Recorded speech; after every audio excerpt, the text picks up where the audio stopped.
The high-ranking officer beams with genuine happiness. Danrock steps forward and says, "Welcome to the bridge, Lord Captain. Like the rest of the crew, we are overjoyed by your return and thank the Emperor for it." The crew stares in awe and terror at the giant towering over the crowd. Some make the sign of Aquila on their chest, others collapse to their knees with a prayer to the God Emperor on their lips. This wave of pious shock does not seem to discompose Ulfar in the slightest. He just chuckles into his beard and glances around curiously. Marzai's presence alone is enough to elicit sighs of dismay and whispers from the crowd. The Jakari ignores all Monkey's reactions to his person and surveys the ship's bridge, examining every detail with an ostentatiously businesslike interest. His markedly casual posture is belied by a subtle and unusual tension in his body. Where is he? Oh, he's right there. Shireen, light of my eyes, I'm overjoyed to see you among us once more. Truly, the Exalted One is merciful for showing you the way back home. I hope all Ashmags who left us to languish without our Lord Captain have already become food for the warp demons. Lord Captain, I'm so glad to see you. I nearly lost it when you up and disappeared. I was getting by on stimulants and recap. Barely slept. Also, I could keep listening to the whispers for any clues. The only other time I felt so powerless was when Lady Theodora, pardon me, Lord Captain, I'm talking nonsense. How much do you all know about my abduction? Not much. All contact with your party was lost shortly after the supposed pirates boarded the ship and abducted your companion's kinspeople. We immediately sent shuttles with the boarding parties to your aid, but we couldn't find anyone on the ship save for the crew, who had all either been butchered or driven insane. Erliet's expression is inscrutable. Her eyes are turned to you and only you.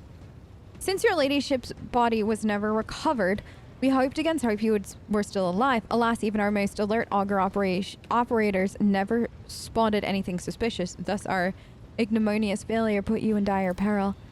Dare we inquire what happened? It does not matter. The topic of my disappearance is closed. As you command. Where was my ship? At an officer's council, we decided to take the ship to Footfall, where one can hear the gossip of the entire expanse. Our agents tirelessly searched for information about your ladyship. Had we heard even a whisper of where you were imprisoned, we would have immediately launched a rescue. While you were away, we took every effort to find you. That resulted in a number of modifications to the ship that have significantly upgraded it. Thanks to a favorable deal made by the esteemed High Factotum, the ship is now equipped with a state-of-the-art auger system and direction finders from Kiava Gamma.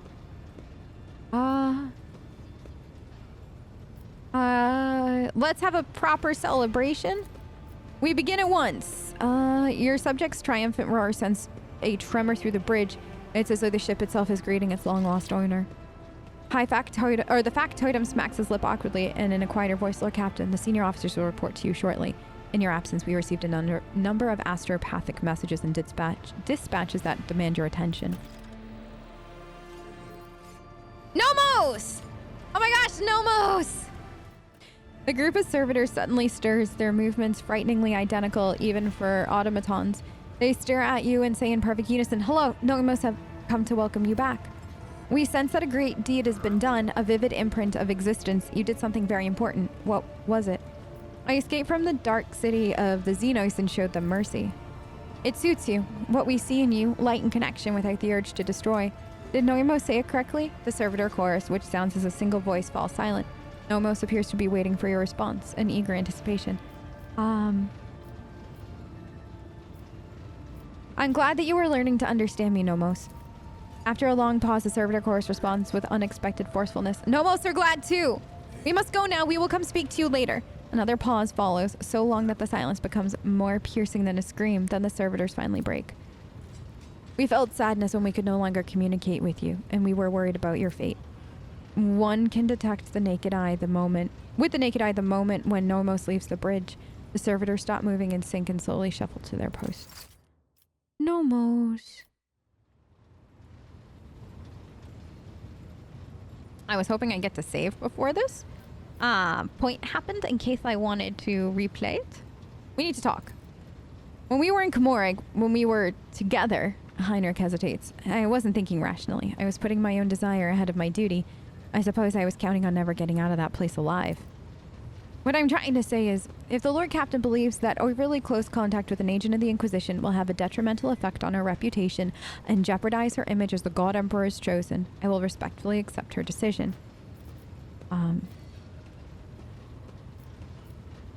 Are you trying to end things with me?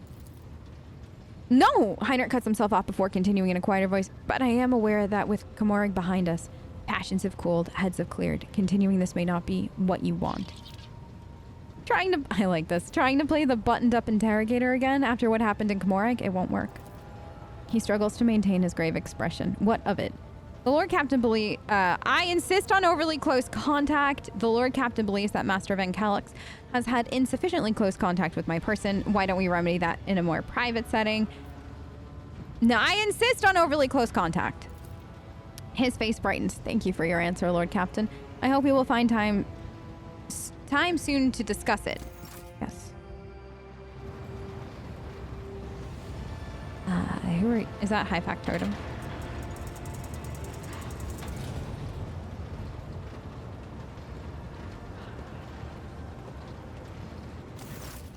Yes, your ladyship, I must report highly compromising information about a member of your retinue, namely Mistress Jai Hidari, who it turns out is nothing of the sort, but a commoner, a fugitive from the law, and a deserter of the Imperial Guard. I have solid evidence to prove it. It better be. He bows and holds out a data slate. It's all here. Official records of the Administratum, attestations from the Department of Munitorum, and much more besides. How'd you come to know of this? In your ladyship's absence, the burdens of watching over the dynasty's treasury fell upon my shoulders. I deemed Jai Hidari the likeliest threat to the dynasty's material security. I had my people conduct an investigation. They uncovered a past connection between Hidari and an individual by the name of Mercy, highly influential figure in the Casabilica mission with a dangerous reputation. Fearing that predatory interest of the Casabilica would pose a threat to your coffers, I began my own investigation.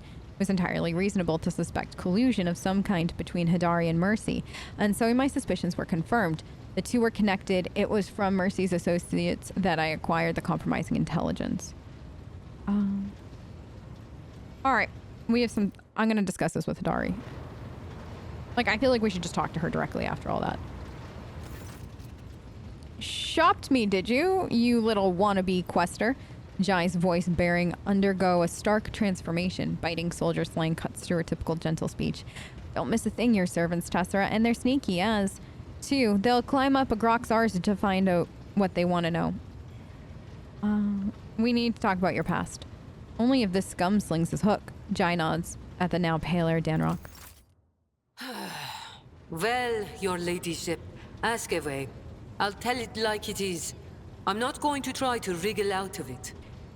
Tell me your real story. So what do you want to hear, Shireen? A children's tale about a beautiful princess? A ballad about a queen of thieves? How about a new story, Shireen? Once upon a time, there was a little girl who lived on a sand-covered lump of rock, and the core of that rock contained untold riches for servants of the Imperium. The girl scraped out those riches with her little hands, breaking her back and coughing up her lungs, on behalf of people who had never clapped eyes upon her, and who would never know her name. She did this every day until she turned 16, and then his servants came and drafted the girl into the 19th Ifrit Regiment. Can you imagine? Of course, the regiment was wiped out on its first sortie, but the girl survived. The Exalted One protects. So what was next?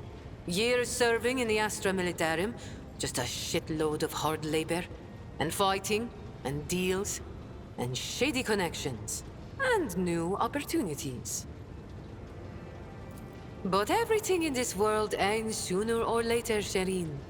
The now not-so-little girl went and fell in with the Casbalica. She saved up a little gold, and she even indulged in excess from time to time, until living the good life almost cost the little girl her head after her patrons got caught in an internal investigation between the Officio Prefectus and Departamento Munitorum. So the girl ran as fast as her little legs could carry her, until her eyes and the whims of fortune brought her to the Expanse. A shitty story, all things considered, Shireen.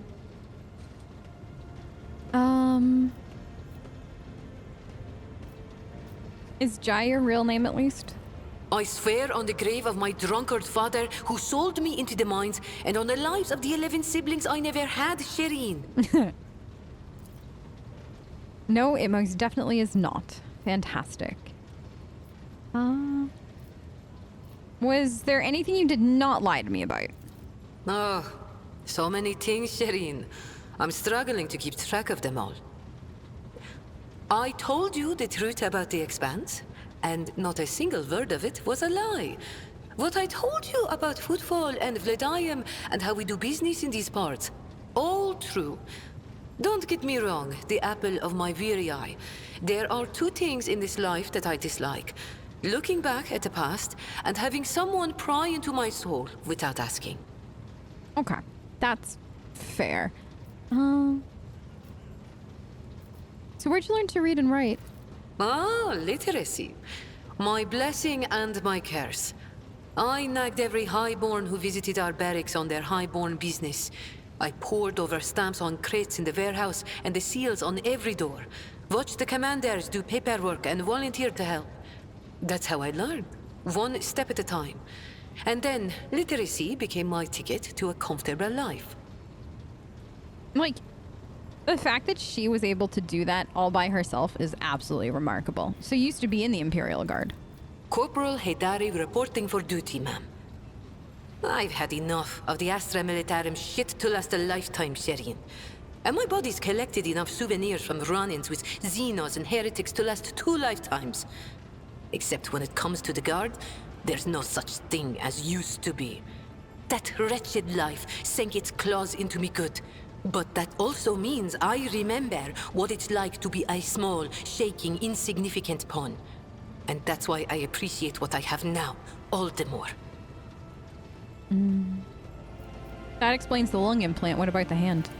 It was orcs. Not everything I say is a lie, Shireen. Whoop the fu- Never mind. Who's Mercy? We knew each other once. He helped me make the move to the Expanse and establish my first connections. But that's an old story I prefer not to poke at if I can help it. Things are good in my life now, and I don't need mercy. That's fair. I mean, about your new persona. Are you worried I'm going to start spitting on the deck and shriveling your officers' ears with my foul tongue? No. Don't be, Shireen. I much prefer being seen as a princess rather than a deserter. I'll continue to play the part in front of the others, but you wanted to talk frankly, so I've dropped the act. I appreciate that wholeheartedly. I think we've covered everything. Return to your duties. Sir, yes, sir. Your ladyship, Shireen. I'll be here, all primed and ready to go. Okay. Literally, we just got back, y'all. We just got back. And this is all happening very quickly. Denrock adjusts his jacket before addressing you. Now then, Lord Captain, shall we get to business? We have a number of items to go over.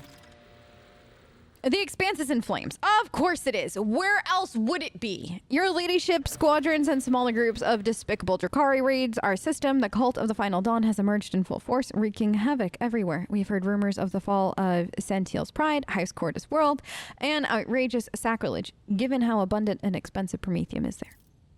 Strife has broken out between House Winterscale and House Corda. Chaos reigns everywhere. Only the esteemed Lord Inquisitor is trying to fight it, concentrating all available forces at footfall to tighten them into a fist to smash the rampaging heretics and Xenos vermin.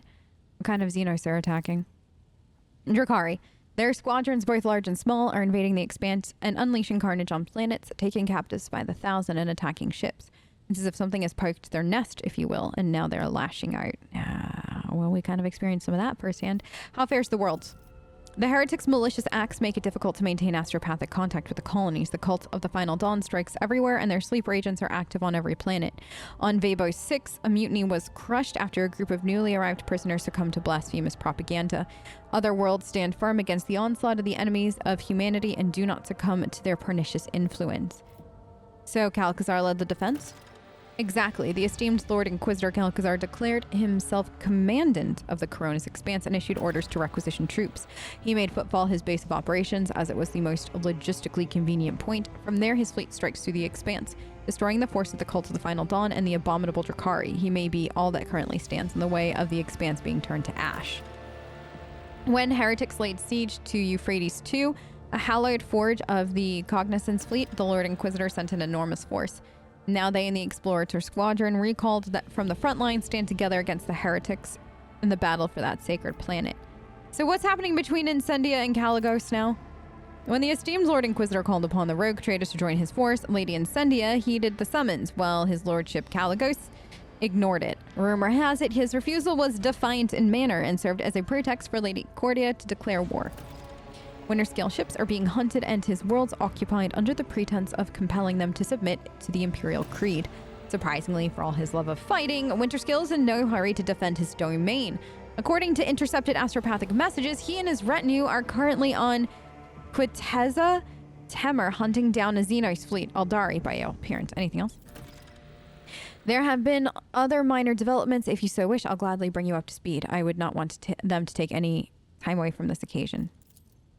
Lord Captain, allow me to make a request, a personal one. While you were away, Zachary Wise received an astropathic message from Dargonus. It concerns my family. The Wessarians have been accused of betraying Heis von Valencius. How is that possible? I cannot comprehend it, he shakes his head ruefully. The Wessarians have served the Rogue Trader dynasty loyally for generations. This is hard to admit, but I am simply crushed by the news. The accusations were leveled by or on behalf of the Drive Stems, the governor's family. Under normal circumstances, the investigation would not have required your involvement, and my entire family would have been. But being of noble stock, the Wessarians are entitled under an ancient custom to petition for the Rogue Trader's personal protection once in a generation. Your personal protection, Lord Captain. He raises his eyes at you. Do not deny us that honor, I implore you.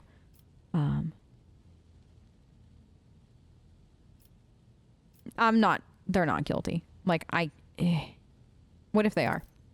Then the traitors will accept their due punishment. I have never relied on my position as an immunity guarantee, and I will not even try to sway your decision, as long as it is fair and balanced. All right. Yes. He breathes a sigh of relief and seems to grow an inch or two taller. Will do, Lord Captain. Okay. Adira hurriedly enters the study, sniffling and hunching her shoulders. She looks haggard. There are bags under her eyes. Her hair is disheveled and her hands quiver slightly every few moments. With some effort, she focuses her eyes on you and forces a crooked smile. Thank you for agreeing to hear me out. Here's the deal. After all that happened recently, the voices in my head suddenly flared up and started gabbling worse than before. Don't get the wrong idea. I'm handling them just fine, but I think I know of a way to get them to settle down.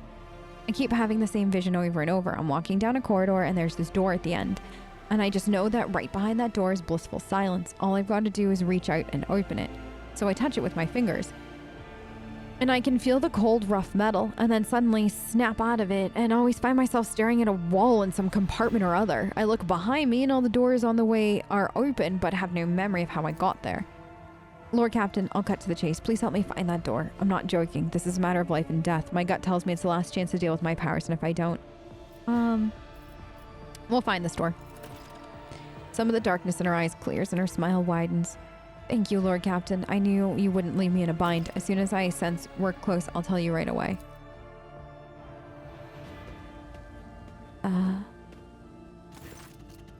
Exalted One, bless the House of Von Valencius for your largesse of spirit, Shireen. Thank you for deigning to speak with me. Jai turns unusually hesitant now, tentatively choosing the words that only a moment ago rolled off her tongue in uninterrupted cascade. Here's the thing. My network of trade representatives has been stretched a little too thin recently, like a chiffon dress on a whore. Supplies are all over the place. Orders aren't being filled. Clients are kicking off, and not without reason. Revenue's plummeting. If it wasn't bad enough, my guys running things from Footfall have been incommunicado recently, and an astropathic message has finally come in to tell me why. Some Ashmag, or Ashmags, Throne Smite them, has captured my gang, and they're threatening to kill every last one of those hard-grafting whelps if I don't do what they want. They only want one thing, my Mercatum Tabula Officiale, in exchange for my gang's life. Jai tosses her thick mane of hair and grits her teeth, looking more vicious than you've ever seen her. I'm not giving up my certificate for anything, and nor am I going to leave my guys high and dry. That's why I'm begging you for your help and protection. If I have to step into a cage of hyenas, I'd rather do it with a lion at my side. We don't know who sent it. Shireen, you know yourself that all this astropathic chit-chat is nothing but a stream of images, thoughts, and intentions, nothing concrete. I don't need the name of the sender, I already know. I can smell Falco's stench all over this, or else it's Vladim's doing. This is just that damned Ashmag style. Ozzy, take him. Alright, I'll help you. I look forward to that day, Shireen, and praise be to the Exalted One for bestowing such a miserly portion of haughty indifference upon your heart. Anybody else? Okay, it's boyfriend, that's fine. Tessera, he gives you a curt nod in greeting. I apologize for barging in unannounced. I've received news that I must discuss with you. You may recall that I mentioned Achilles. He pauses before continuing. That Achilles Scalander was transferred into my remit by a colleague. The colleague in question has contacted me. She requires immediate assistance. Who is the colleague? He hesitates. Emelina Leichenhart, sage to the Lord Inquisitor. Who is she? An acolyte who was assigned a different range of objectives in the Koronus Expanse. He trails off, shakes his head. Throne take me. I'm still trying to hide information from you even when I'm asking for your help. Emelina is a sage, a unique acolyte of the Inquisition who can absorb huge amounts of knowledge and store it in her own memory more securely than any data crypt. She entered the Lord Inquisitor's retinue before even I did. Talking to her is a strange experience, but that is barely scratching the surface of who she is. Emelina is an incredible scholar and an expert on on the forbidden and illicit, and of course, she's a loyal servant to the Golden Throne.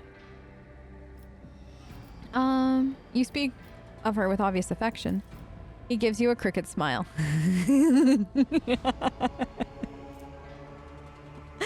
Emelina was something of a mentor to me. She helped me when I had only just joined the Lord Inquisitor circle. She taught me psi techniques to maintain my focus and equanimity. She trained me in finer details of working with archives and data crypts. She gave me the chance to unwind a little in my post by playing games of regicide with her. You said the forbidden and illicit? She carries knowledge that is forbidden to common servants of the Imperium. She carries this knowledge within herself, as it cannot be entrusted to logs or cogitators. He frowns. I said before that acolytes of the Inquisition must shoulder a heavy burden to come into contact with things that can penetrate and corrupt the soul. For sages, this is an especially trying ordeal. Emelina's hyperamnesia has been enhanced so that she now remembers everything she sees, however briefly. After many years of service, she's examined and seen enough to become unrivaled expert in this field. So what was her message? It's incomplete and distorted. It's impossible to make sense of every word. The only thing we know for certain is that an acolyte of the Inquisition is asking me to go immediately to Phaeton 4, a remote planet. In her message, she seems to be requesting either military support or help with an evacuation, but whatever precipitated this request, she would not make it if it were not absolutely necessary. I know a rogue trader has more than enough other matters to deal with. Nevertheless, I'd like to officially request the Lord Captain's assistance in dealing with this issue. I have no authority to demand anything from House von Valencius, therefore I am confining myself to a request for the sake of the Koronus Expanse. How did you circumvent me and acquire the information? He lifts an eyebrow. Lord Captain, a rogue trader may be in position to challenge the Inquisition's authority over their soul, mind, and actions, but a rogue trader's astropaths and Vox officers? Hardly.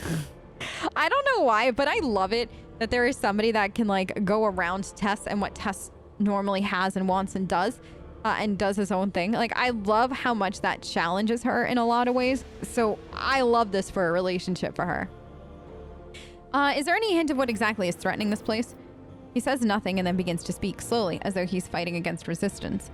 For the avoidance of leaks, the details of objectives of specific acolytes shall remain a secret. All I can tell you is that the primary threat that Emelina was dealing with in the Koronus Expanse was Xenos, in particular Drakari raids on distant systems.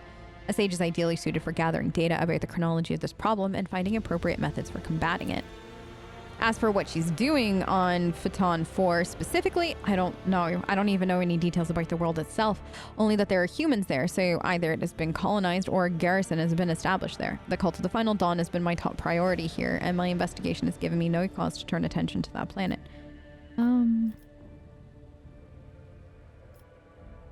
Alright, I'll help you. He bows. Thank you, Lord Captain. I'm confident that this minor deviation from our primary course will help to stem the spread of anarchy in the Koronus Expanse, if only slightly. At the very least, we won't be outflanked. I've already spoken to the navigation crew and provided them with the coordinates. We can set course as soon as you give the order. Anybody else? Oh my lord, literally everybody else. What is going on? Yeah, turn the chair, Tess. Love this for us. Enough, Xenos! Justice will be done, way or another. Hiner's voice drips with venom.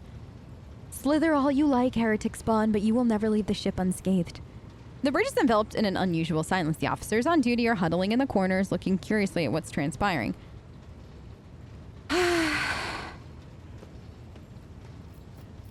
What's going on? Saint's blood, what manner of farce is this? Yes. Catching sight of you, the curious crew members dash to their posts, leaving only the senior officers in the middle of the bridge.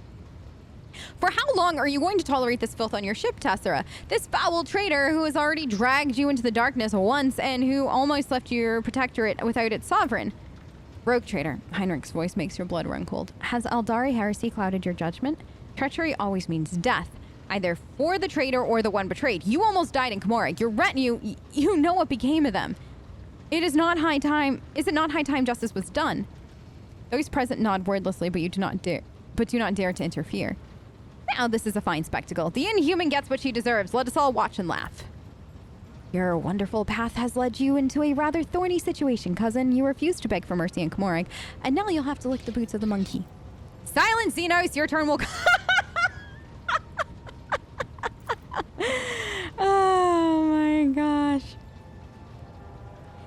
She does not react to the curses being slung at her. With an imperturbable expression, she watches the crowd before her and then turns her gaze to you. Anyone else want to share their thoughts? You know, Lord Captain, I will support any order you give, but to keep the Xenos in the retinue, especially after everything, he casts a tense look at the bridge. After everything that has transpired because of her, it would not be wise. The heinous behavior pattern of the Xenos entity and of the specimens similar to her statistically lead to unfavorable and unpredictable outcomes. She blinks, surveys the crowd.